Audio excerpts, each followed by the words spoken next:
Hello, എനിക്കുണ്ടല്ലോ ഒരു വലിയ mail വന്നിട്ടുണ്ടായിരുന്നു. മെയിൽ അയച്ചത് നമ്മുടെ സബ്സ്ക്രൈബ് ചെയ്തിട്ടുണ്ടോ എന്ന് എനിക്കറിയില്ല. എന്ത് തന്നെയായാലും ആള് എനിക്കൊരു സ്ട്രേഞ്ചർ ആണ്. ആള് പറയാൻ ഉദ്ദേശിച്ച കാര്യം ഇത്രേ ഉള്ളൂ കേട്ടോ.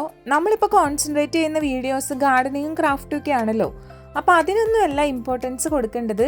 എഡ്യൂക്കേഷൻ പരമായിട്ടുള്ള വീഡിയോസും അതേപോലെ തന്നെ നമ്മുടെ ഇപ്പോഴത്തെ ജനറേഷൻ വളർന്നു വരേണ്ടത് മാർഷൽ ആർട്സ് പോലുള്ള കുംഫു അല്ലെങ്കിൽ കരാട്ട അങ്ങനത്തെയുള്ള സംഭവങ്ങളൊക്കെ പഠിച്ചാണ്.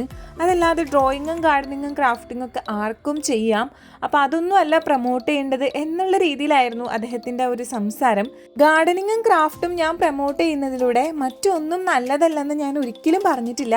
അതിനെല്ലാം എൻകറേജ് ചെയ്യുന്ന ഒരാൾ തന്നെയാണ് ഞാൻ. പിന്നെ ഈ ക്രാഫ്റ്റും ഡ്രോയിങ്ങും കൊണ്ടൊക്കെ എന്താകാനാ എന്ന് ചിന്തിക്കുന്നവർക്ക് എൻ്റെ വലിയ വലിയ സ്വപ്നങ്ങൾ നേടിയെടുക്കാനുള്ള മോണിറ്ററി ബെനിഫിറ്റ്സ് ഒക്കെ എനിക്ക് ഇതിനകത്ത് നിന്ന് കിട്ടുന്നുണ്ട്. അതുകൊണ്ട് തന്നെ ഒരു കാര്യവും ചെറുതല്ല, എല്ലാത്തിനും അതിൻ്റെതായിട്ടുള്ള ഇമ്പോർട്ടൻസ് ഉണ്ട് കേട്ടോ.